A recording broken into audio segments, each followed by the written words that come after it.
We've been drafting for a month, and draft boards today look very different than they did 30 days ago. We're going to talk about the 20 players that have risen the most in ADP over the past month. Now, what's very important is I want to point out these guys will probably continue to go higher in fantasy drafts. A lot of times you begin to get that momentum in late April, people hyping you up, or late May, whatever the hell the month is right now. And all of a sudden you get pushed up through the entire summer where people are taking Tony Pollard round 1. People are taking Calvin Ridley at the 2-3 turn when the season comes around.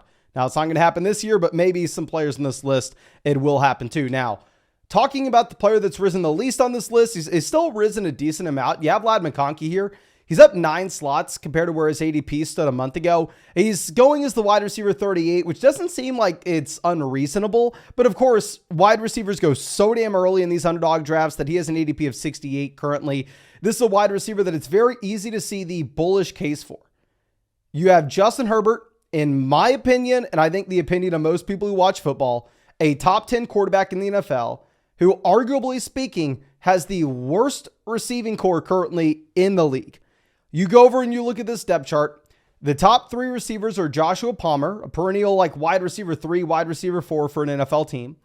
Quentin Johnston, a wide receiver that checked a lot of boxes coming out of TCU. I wish I knew how big of a bust he was going to be, but based off him not being able to do a single thing with both Mike Williams and Keenan Allen injured at the end of last year, it's very difficult to see Quentin Johnston turning into anything this season. And you have Ladd McConkey, and then you have DJ Chark, and that is about it. So Ladd looks like, on paper, the wide receiver 1 for this offense. There's a reason why he's going as the wide receiver 1 in fantasy drafts for Los Angeles here. So yeah, all that is super exciting. Now, if we take a step backwards and look at him as a prospect, film guys absolutely love him. A lot of people thought he was going to go round 1 of the draft. Hell, he almost went round 1. It went at the very top of round 2. So film guys love him. They're all going to go through and talk about how he can generate separation, how he can pick up yards after the catch. That's what people love about this profile. Now, if you're looking at the production end of it, he wasn't productive at Georgia. Okay. We can go through and we can look at his final year at Georgia where he only had 478 receiving yards, and we can say, ignore it. Doesn't matter. I mean, at the end of the day, he was playing injured in 2023. So you can give him the pass in 2023 saying he was playing injured. You can go to 2022, and what I've seen a lot of people do is go, come on, Mason. What are you expecting? He went up against Brock Bowers and A.D. Mitchell. Of course he's not hyper-productive. A.D. Mitchell played 6 games at Georgia this season and had 130 receiving yards. It's like A.D. Mitchell wasn't even on the roster.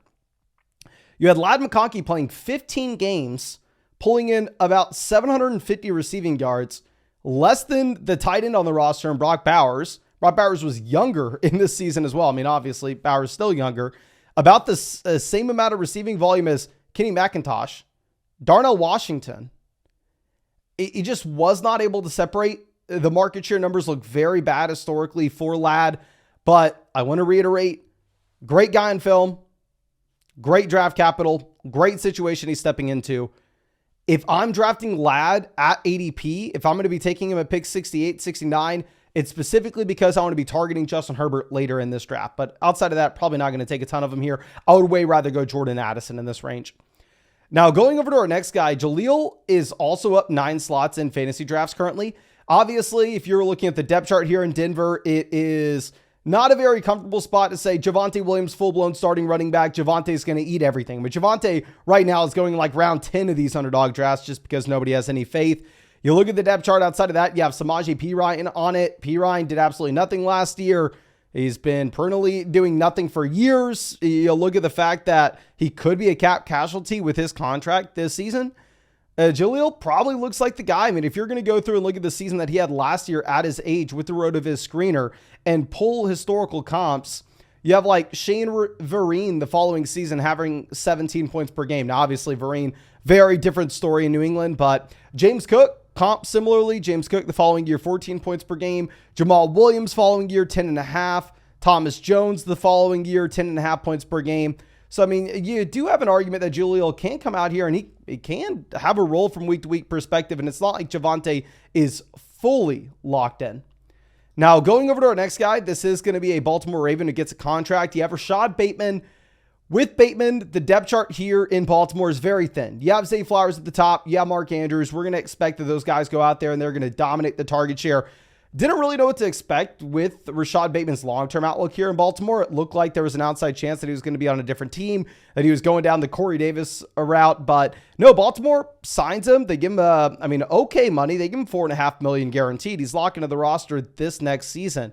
Now, obviously, the issue is Rashod Bateman's really done nothing through his NFL career. If you look at him last year with what he comps to, you have Mike Walker the next season, 13 points per game. You have Paul Richardson the next year, 9.5 points per game. But that's really like the best case scenario here. I mean, you also have guys like Justin Gage at 5.5. I'm only taking Bateman at the very end of drafts if I am desperate for a receiver or if I have Lamar. Now, someone that I actually am going to be drafting this year, and y'all are making it a little bit tougher too. Courtland Sutton is up 9 slots in ADP. Courtland Sutton's up to the wide receiver 49, and he is up to an ADP of 97. Now, I want to reiterate with Sutton, y'all know we have a long history with him. This is a year where I actually think you can draft Courtland Sutton. We said it last year too at cost, but this year, I mean, hell, you really don't have any target competition. Jerry Jeudy's out of town. You have a day 3 player in Troy Franklin. You have a Marvin Mims, who's pretty much just a field-stretching big play option. Sutton should be able to dominate targets here in Denver. Now, the main concern, of course, is the fact that it should just be a very bad offense overall. But who knows? Maybe Bo Nix is decent. And if you look at some of the historical comps, I mean, Keyshawn Johnson, 16 points per game. Marvin Jones Jr., 15 points per game. Deion Branch, 12. And I think you could get some of these random spike weeks from Sutton that could actually help you out on Underdog. So I'm going to be fine to continue to draft him at cost. Marshawn Lloyd is up 10 slots. I've had a difficult time drafting Lloyd. I don't know why. I mean, this is a running back that shows, I don't want to say a ton of promise as a receiver. He's an okay receiver. I know film guys are fine with him there. I mean, he had 232 receiving yards, but only off of 13 receptions this final season. Obviously, he only played 1 year at USC regardless. I mean, this is a running back that's on a depth chart where my big issue in drafting him is obviously they pay Josh Jacobs a ton of money. They bring A.J. Dillon back. Now, that's going to be the concern for me in that. I think we can say Marshawn Lloyd's the running back 2 here in Green Bay. Obviously, that's where he's being drafted in underdog drafts currently. But if Jacobs were to go down, are we expecting Marshawn Lloyd to come out here and step into a 3-down workload? I probably wouldn't expect that. If Jacobs were to go down, I would actually expect Marshawn Lloyd and A.J. Dillon more so to be in like a running back by committee. So instead of drafting Marshawn Lloyd RB44 with where he's currently going now, I'd probably rather take one of like a boring veteran running backs that are going later that I think if the starter were to go down in front of him, then all of a sudden they have a clear path to volume, such as like Tyler Algier. Like I don't see how Lloyd is that much of a better option than Algier. You can get much later. Going over to our next guy, Demarcus Robinson was actually a wide receiver that early on, right when drafts open, I thought we were going to be able to get him in round 18 and have a little bit of a unique pick. But that's no longer happening here. I mean, if you are looking at Demarcus Robinson, this is a receiver that really is the third fiddle in an offense with Cooper Kupp, Puka Nacua. There's not too much else to discuss there. If you look at the historical comps, the projection should be about 8-10 points per game the following season. But yeah, I mean, a lot of it comes down to, do you think Kupp can go back and dominate the target share as we saw 2 years ago or 3 years ago, however long it was when actually Cooper Kupp was good at football? Because if Kupp can get back to that point, and then there's probably not enough volume to go around here in Los Angeles. But if you think Kupp's kind of done, I mean, Demarcus Robinson, wide receiver 83, with the expectation for some random spike weeks, should be fine for you to grab. Now, I'm sure y'all have noticed on the live streams, and this is probably one of the most painful things we have to admit. I have been getting suckered. I have been, for whatever reason, taking a decent amount of these Carolina Panthers. Jonathan Brooks is up 10 slots in ADP right now. We've taken a lot of Jonathan Brooks, Hook 'em Horns. He's currently going as RB24, an ADP of 88. If we take a step back, I think everybody thinks Jonathan Brooks, pretty damn good prospect, right? At Texas, we saw him in a limited sample because he had to compete with Bijan Roschon early on in his, collegiate career. We finally got to see him in 2023, and he was super efficient. I mean, throughout his entire career at Texas, 6.2 yards per carry. He actually went out there and had a phenomenal role as a receiver. He had 25 receptions for 286 receiving yards in a limited season for the Texas Longhorns. So I think as a prospect, we can all say big enough to be a 3-down back, has the athleticism to get it done at the NFL level, and showed the receiving upside in college. So it all comes down to the torn ACL. Now, it happened November 11th. If this was a torn ACL that happened in a late December, then I would be very concerned. Like you go back to say the Jameson Williams torn ACL coming into the NFL when that happened at the very, very, very end of the season. It happened like the year that he was supposed to be playing. That's tough, but we're getting a report from RotoWire saying that he's on track for camp. If you do a typical, say, 9 months out for Jonathan Brooks, there is an outside chance that he is good to go for week 1 and then continues to expand his role. So I'm going to go through. I'm honestly going to continue to draft Jonathan Brooks. He's like the one Carolina Panther I don't feel bad about drafting. As the big thing is, even if this offense is really bad, I do expect that he's probably going to be the guy that's getting the receiving volume out of the backfield, not Chuba Hubbard. And of course, if you want to get into some drafts with me and laugh at me as I continue to draft Carolina Panthers for God knows what reason, we're drafting every single night on Underdog Fantasy. We've been drafting there every single night for years and years and years. They're best ball drafts, so there's no time commitment at all during the year. It's how we draft there every single day. It's how we won $150,000 on Underdog 2 years ago. And if you want to opt in to draft with us, you can find that link in the description, comment section, find it anywhere. Code FLOCK is going to get you hooked up with a 50% deposit bonus up to $250 on a new account. Plus, Underdog is going to hook you up if you use code FLOCK with our 2024 fantasy football rankings, a special pick'em, something like Luka Doncic, more than less than half a total point, depending on the day that you sign up. You're going to get it regardless. Just depends on the player with what day. And also, Underdog is available pretty much everywhere. You can see the updated map here.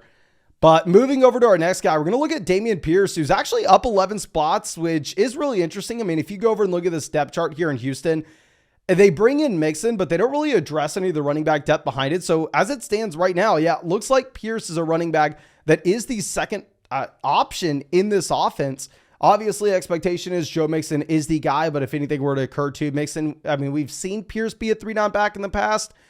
If you look at his historical comps, really the only guy that comp similarly at the age he played last season was James Cook at 23 years old.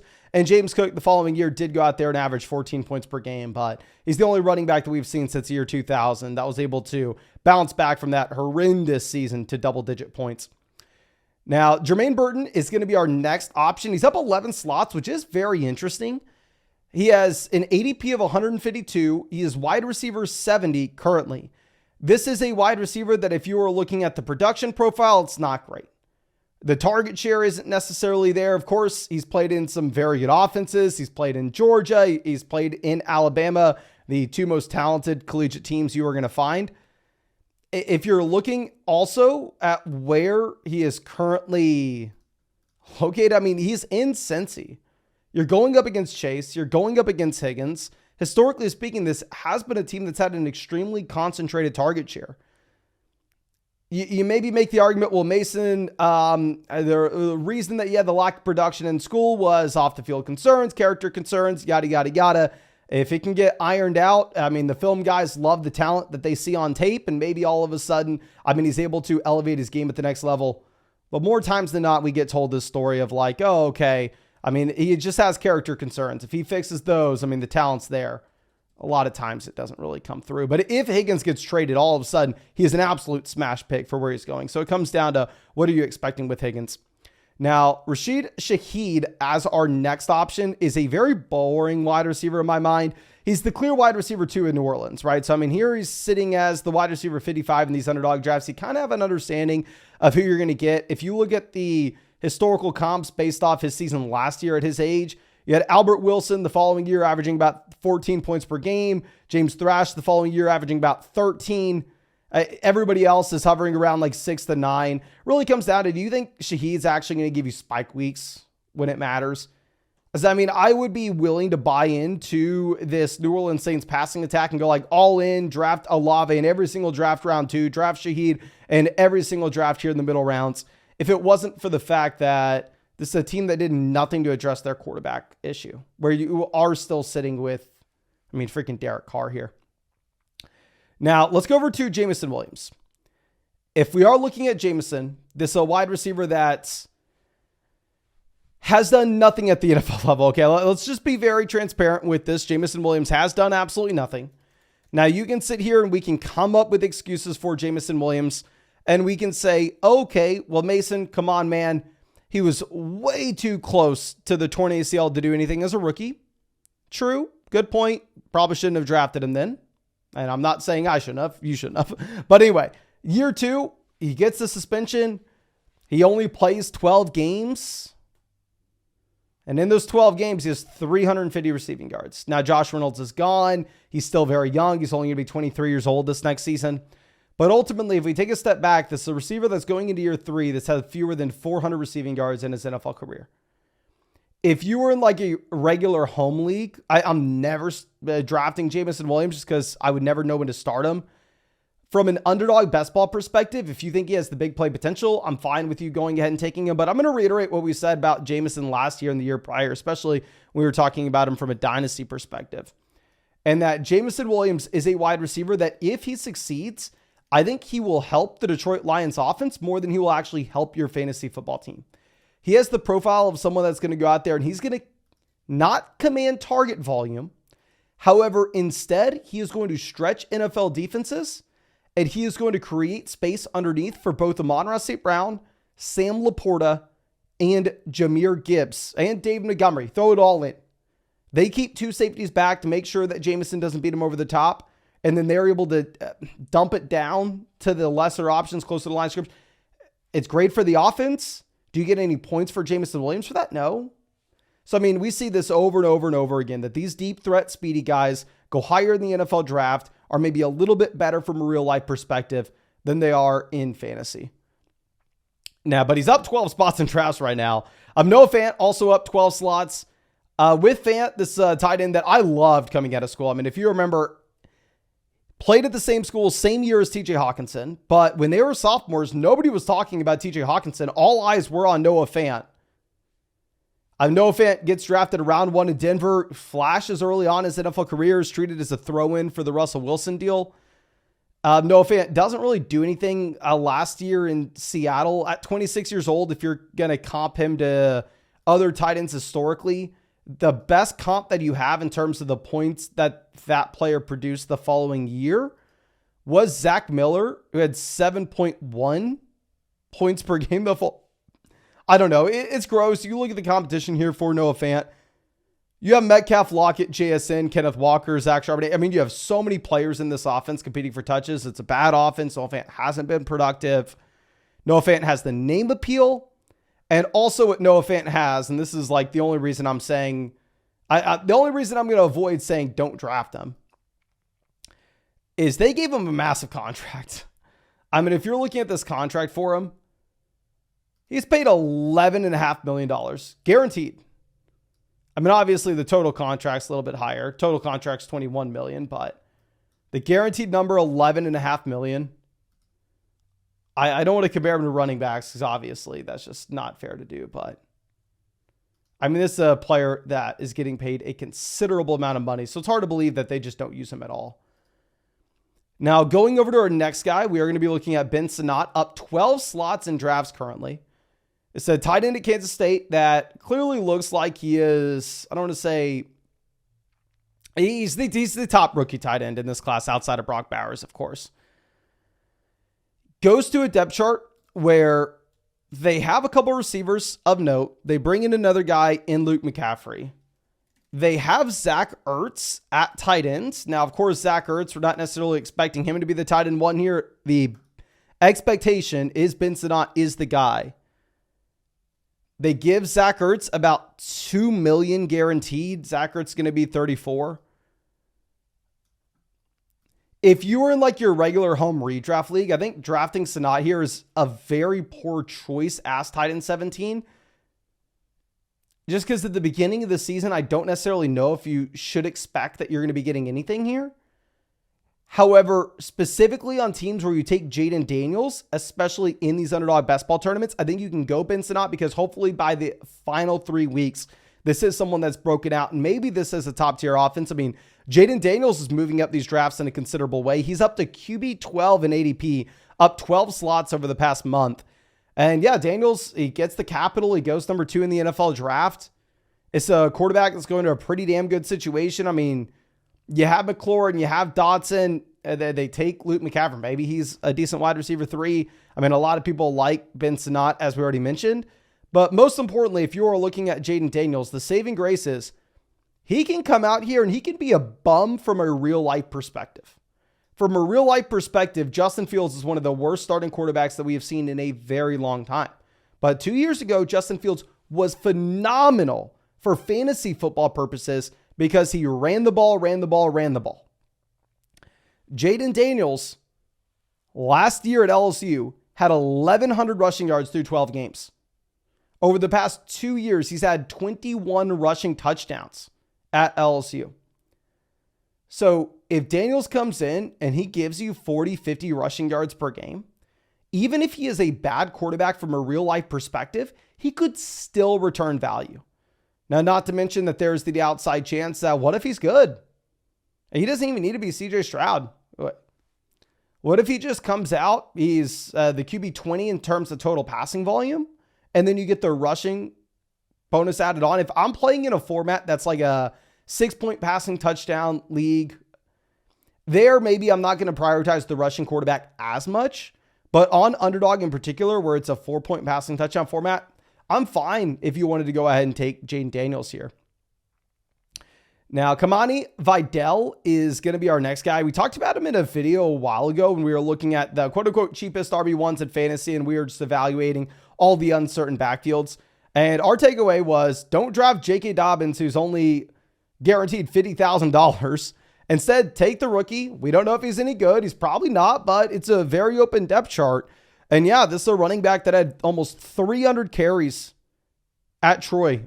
Obviously, it's Troy, but still almost 300 carries there last season. 92 receptions through his entire collegiate career. So he was involved as a receiver. He was a prototypical 3-down back. I don't necessarily think he's that great, but Dobbins could legitimately be a 0. Like, that's very possible. And you're going up against Gus Edwards, who we've never really seen be a prototypical 3-down running back. So Vidal may come out here. He may have a receiving role immediately. And if you were to get an injury to Gus Edwards and Vidal steps in, looks good, he could be the starting 3-down back for one of the best offenses of the NFL. So yeah, back then it made sense for people to move him up. I still think, honestly, RB49 is completely fine pick if you really like him. Now, Kendre Miller up 14 slots as well. Let's pull this up. Technically, you still have Jameson Williams on the depth chart here, unless ESPN is lying to us. I mean, expectation, of course, that Jameson Williams is an absolute 0 here in New Orleans. If Jameson Williams is not an absolute 0, which I don't see why that wouldn't be the case, Kendre Miller is a bad pick here at 145. It's a running back that it's very difficult to look at what he did as a rookie and hold it against him. I mean, he had 10 receptions last year. He had 11 total targets. He had 41 carries going for 3.8 yards per carry. On paper, it looks very bad. But he was injured. He was a rookie. And with Miller, this is a depth chart that has Alvin Kamara on it, who was drafted back in 2017. I think if you're going to assume that Jameson Williams is an absolute 0, Miller is slotted in to have a guaranteed workload from a week-to-week perspective. It's not like Kamara is going to be seeing 20-plus touches a game this year. And if Kamara were to go down, then he has upside for more. I haven't drafted a lot of him. Maybe I'm biased. I just really didn't like him coming out of TCU, and he didn't really show anything in year one. But I'm not necessarily panicking thinking that we need to go out there and get a bunch of Saints in our lineups. Keon Coleman, our next guy that is up a ton, 15 slots for Keon Coleman. With Keon, I kind of want to just copy and paste everything that we said about Ladd. Ladd, film guys like him. The production profile is not there. Keon, film guys like him. The production profile is not there. Florida State this past year, I mean, Johnny Wilson pretty much was a better producer. But the thing is, you look at the situation, he's pretty much a round 1 NFL draft pick for where he goes. And the depth chart is Khalil Shakir, who's a day 3 NFL draft pick that I know some people have been chasing over the past few years just because he's associated with Josh Allen. But if he was on any other team, he'd be a complete 0. You probably wouldn't even know his name.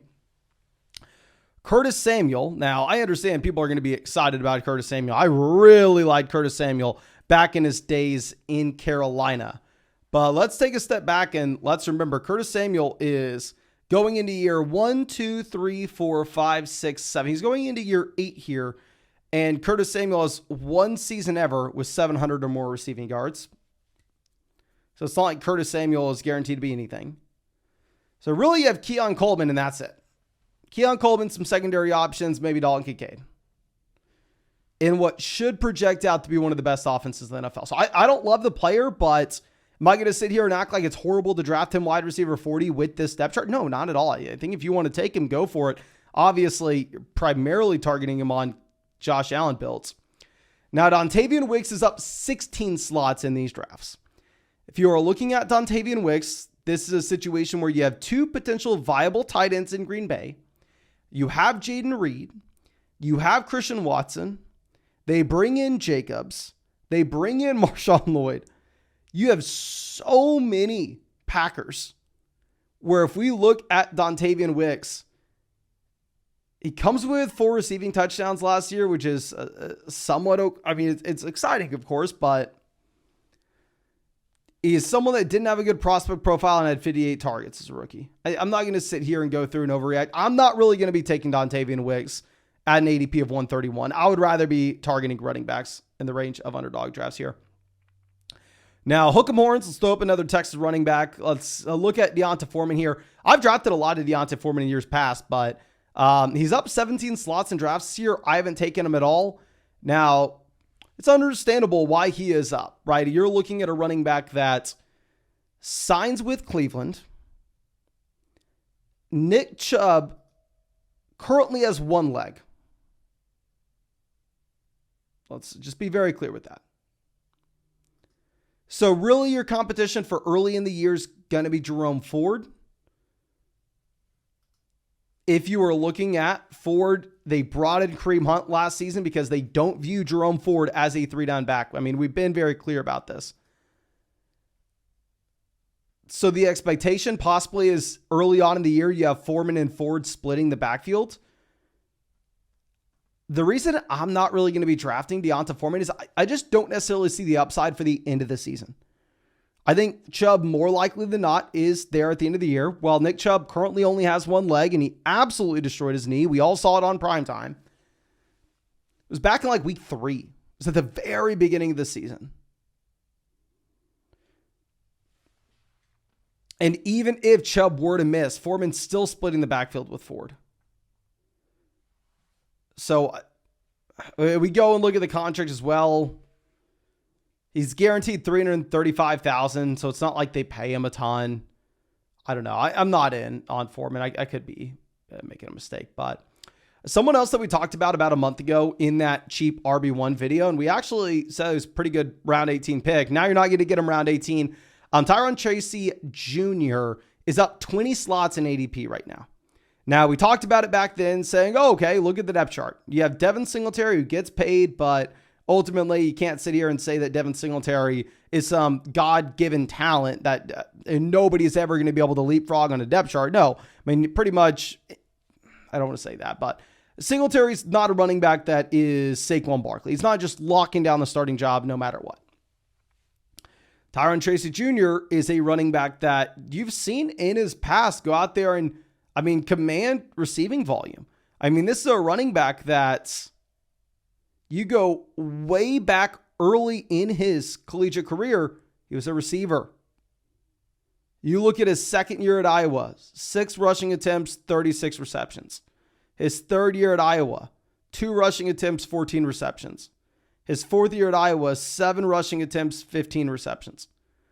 So you have a little bit of the Antonio Gibson factor. Now, if y'all remember, I was in on Antonio Gibson as a rookie. I thought we smashed that in Dynasty. Going into year 2 after his value skyrocketed, I was sitting there going, oh my gosh, we got this guy in round 3 Dynasty rookie drafts. He's about to be an RB1 for us.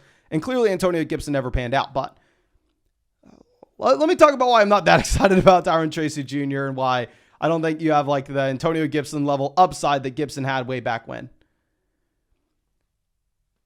One, he does not have the same athletic profile as what we've seen from some of these other wide receiver converts previously, such as Antonio Gibson.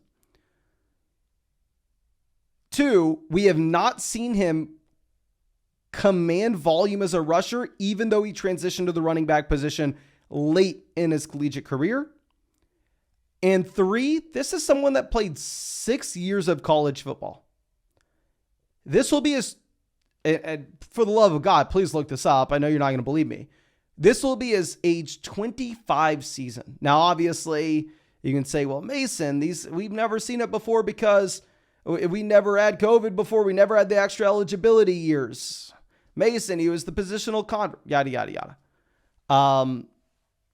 Yeah, the more I look at this, the less excited I am about him. The more excited I'd be to honestly just maybe draft Devin Singletary.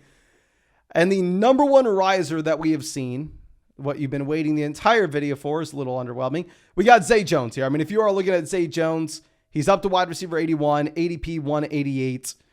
If you look at his historical comps coming off age 28 season, the best case scenario is like John Brown historically. Then you got Lee Evans at 10 points per game. But the bullish case that you have here, thin depth chart, right? You have both Hollywood leaving as well as you have Rondale Moore getting traded. So they have Michael Wilson, who's an unproven talent. They pay Zay Jones. And they obviously have Marvin Harrison Jr., the best rookie that we've seen in a very long time. I think on Kyler builds, I am very happy to draft Zay Jones. Even at this ADP, even at this much higher price. If I don't have a Kyler build, if I'm desperate for a receiver in this range, I'm still okay going and pulling the trigger on Underdog in particular. But I do want to reiterate, these guys that are going like wide receiver 60, 80, 90, you're not drafting them in your home league. Please, for the love of God, in your home league, use the last roster spot on your bench on a running back, not a wide receiver. Go out there and try to chase someone that's an injury away from immediately being the starting running back week 1. Whereas really the only reason you'd be wanting to roster Zay Jones here would be an Underdog draft where he's your wide receiver 7, where you never knew it was going to happen. But in week 4, he goes out there and he has 4 receptions for, say 130 receiving yards and 2 receiving touchdowns. And then you go, okay, didn't expect it, but he automatically gets slid into your starting lineup and obviously get the points. In your home league, these wide receivers are just not interesting in the slightest. But I think that's all I got for you. Hope you enjoyed it. If you did, hit that like, subscribe. And yeah, if you want to hop in a draft with us, I'll be live tonight, tomorrow, the next day. I'll be live every night drafting Underdog Fantasy teams. You can find that link in the description, comment section. Code FLOCK will get you hooked up with a $250 max deposit bonus, 50% of whatever you deposit on a new account. Plus, you'll get a special pick'em, something like Luka Doncic, more than less than half a total point. Just depends on the day that you sign up. And with code FLOCK, you'll get our 2024 fantasy football rankings. And yeah, available in pretty much every state. But appreciate you. Really hope you have a great day. And really hope we get to see you out in the live stream later tonight.